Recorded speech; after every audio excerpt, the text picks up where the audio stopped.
Friends, welcome to our channel VVM career makers. మనం కొత్త నోటిఫికేషన్లోకి వెళ్ళే ముందు మన ఛానల్ని లైక్ చేయండి, షేర్ చేయండి, సబ్స్క్రైబ్ చేసుకోండి.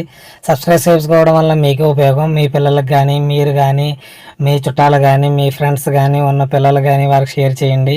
వాట్సాప్ గ్రూపుల్లోనూ, టెలిగ్రామ్ గ్రూపుల్లోనూ షేర్ చేయడం వల్ల మీరు వాట్సాప్ స్టేటస్లో పెట్టుకోండి. చాలా స్టేటస్లో పెట్టుకుంటారు. ఇలాంటి నోటిఫికేషన్ స్టేటస్లో పెట్టుకోవడం వల్ల వారు మీ వల్ల ఉద్యోగస్తు పొందుతుంది, వారు మీకు రుణపడి ఉంటారు. కాబట్టి ఇలాంటి నోటిఫికేషన్లు మీరు, ఇలాంటి వీడియోస్ని మీరు స్టేటస్లో పెట్టుకుంటే చాలామందికి ఉపయోగపడుతుంది. ఓకే, మీ పిల్లలు ఇంజనీరింగ్ చదివారా, లేకపోతే డిప్లొమా చేసిన వారికి ఇలాంటి జాబులు చాలా రేర్గా పడతాయి. మనకి ఎస్ఎస్సిలో అయితే మనకి నోటిఫికేషన్ అయితే రావడం జరిగింది. Junior engineering, civil, mechanical, electrical కోసం నోటిఫికేషన్ అయితే రావడం జరిగింది. మనకి స్టార్ట్ అవుతుంది మనకి 28/3/2024 నుంచి 18/4/2024 లోపు మనకి అప్లై చేసుకోవడానికి ఉంది.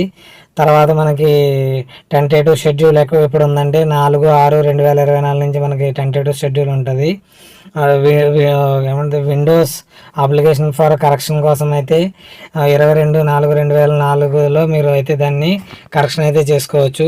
ఫీజు పేమెంట్ చేయడానికి 19/4/2024 లోపు మీరు ఫీజు పేమెంట్ చేయొచ్చు అనేసి నోటిఫికేషన్ అయితే ఇవ్వడం జరిగింది. ఇది మొత్తం చాలా జాబులు ఉన్నాయి దీంట్లో. మనకి JEE civil, JEE electrical and mechanical, తర్వాత బార్డర్ రోడ్స్ ఆర్గనైజేషన్లో మనకి అయితే రావడం జరిగింది. డిగ్రీ చదివి తర్వాత సివిల్ ఇంజనీరింగ్ చేసినా కానీ 2 years ఎక్స్పీరియన్స్ ఉన్న వాళ్ళు కూడా దీనికి అప్లై చేసుకోవచ్చు. ఏజ్ లిమిట్ 30 సంవత్సరాల లోపు మీరు అప్లై చేసుకోవడానికి ఇవ్వడం జరిగింది. బ్రహ్మపుత్ర బోర్డ్, మినిస్ట్రీ ఆఫ్ జయశక్తిలోంచి ఇచ్చారు. తర్వాత సెంట్రల్ వాటర్ కమిషన్ నుంచి, సెంట్రల్ పబ్లిక్ వర్క్ నుంచి, సిపిడబ్ల్యూడి నుంచి, తర్వాత సెంట్రల్ వాటర్ నుంచి, తర్వాత మినిస్ట్రీ ఆఫ్ డిఫెన్స్ నుంచి, తర్వాత మనకి చాలా బోర్డుల నుంచి అయితే మనకు రావడం అయితే జరిగింది ఈ నోటిఫికేషను. మీరు డిప్లొమా చదివిన వారు కూడా దీనికి అప్లై చేసుకోవచ్చు. ఎక్స్పీరియన్స్ 2 years ఉండాలి. వేరే వేరే డిపార్ట్మెంట్లో అయితే ఎక్స్పీరియన్స్ అడిగాడు, వేరే డిపార్ట్మెంట్లో అయితే ఎవరు అడగలేదు. తర్వాత ఎన్టీఆర్ఓలో అయితే మనకి ఎవరైతే మనకి సివిల్ ఇంజనీరింగ్ చదివిన వారో వారైతే అప్లై చేసుకోవచ్చు. దీనికి అడ్వర్టైజ్మెంట్ పూర్తిగా చూసి మీరు దీన్ని అప్లై చేసుకోవాల్సి ఉంటుంది. మీకు ఇలాంటి నోటిఫికేషన్ చాలా రేర్గా వస్తుంది. వేకెన్సీలు చూస్తే మనకి చాలా ఉంటుంది. జేఈ సివిల్ అయితే 483 వేకెన్సీలు ఉన్నాయి.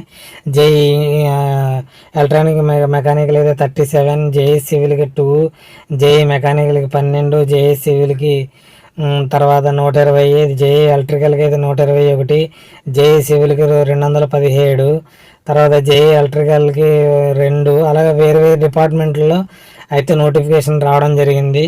ఇలాంటి అవకాశాన్ని మీరు అస్సలు మిస్ అవ్వకండి. ఇంత పెద్ద నోటిఫికేషన్ చాలా తర్వాత వచ్చింది కాబట్టి మీరు అస్సలు మిస్ అవ్వద్దు. దీనికి మీరు డిగ్రీ చదివిన వారు, అదే డిప్లొమా చదివిన వారు, ఇంజనీరింగ్ చదివిన వారు అయితే దీనికి అప్లై చేసుకోవడానికి అయితే మనకి క్వాలిఫై అయిన వారు మీరు చేసుకోవచ్చు. ఇది ఆంధ్రప్రదేశ్ వారు, తెలంగాణ వారు అప్లై చేసుకోవచ్చు.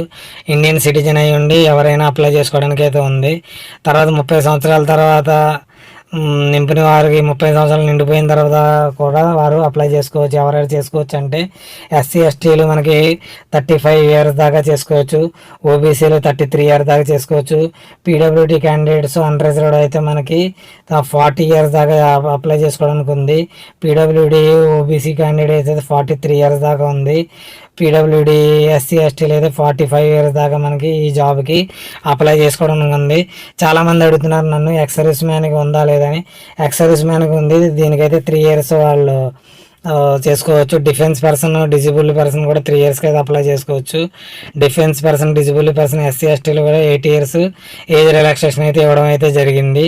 ఎక్స్ సర్వీస్ మ్యాన్ కూడా దీనికి అప్లై చేసుకోవడానికి ఉంది. కాబట్టి ఇలాంటి అవకాశాన్ని మీరు అస్సలు మిస్ అవ్వద్దు. మీరు మనకి ఇది ఎలా అప్లై చేసుకోవాలంటే ఆన్లైన్లో అప్లై చేసుకోవాలి. దేంట్లోకి వెళ్ళాలంటే http://ssc.gov.loకి వెళ్ళి ఓటీపీఆర్ సెక్షన్లోకి మీరు ఓటీపీఆర్ 1 time రిజిస్ట్రేషన్ చేసుకుని దీనికైతే అప్లై చేసుకోవడానికి ఉంది. కాబట్టి ఫుల్ వీడియో నేను మీకు కావాలంటే చేసి పెడతాను. ఎలా అప్లై చేయాలి, ఎలా ఏం చేయాలంటే అప్లై చేసుకోవడానికి నేను వీడియో చేసి పెడతాను.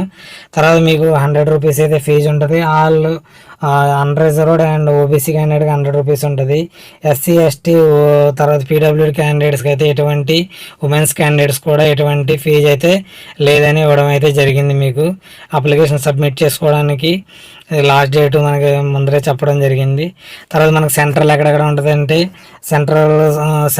సెంట్రల్ రీజన్ వారికి, మనకు సౌత్ రీజన్ వారికి కూడా మనకి రాజమండ్రి కానీ దాంట్లో అయితే ఉంటుంది. ఒక్క నిమిషం. ఆ సౌత్ రీజన్లో వారికి అయితే మనకి చీరాల, గుంటూరు, కాకినాడ, కర్నూలు,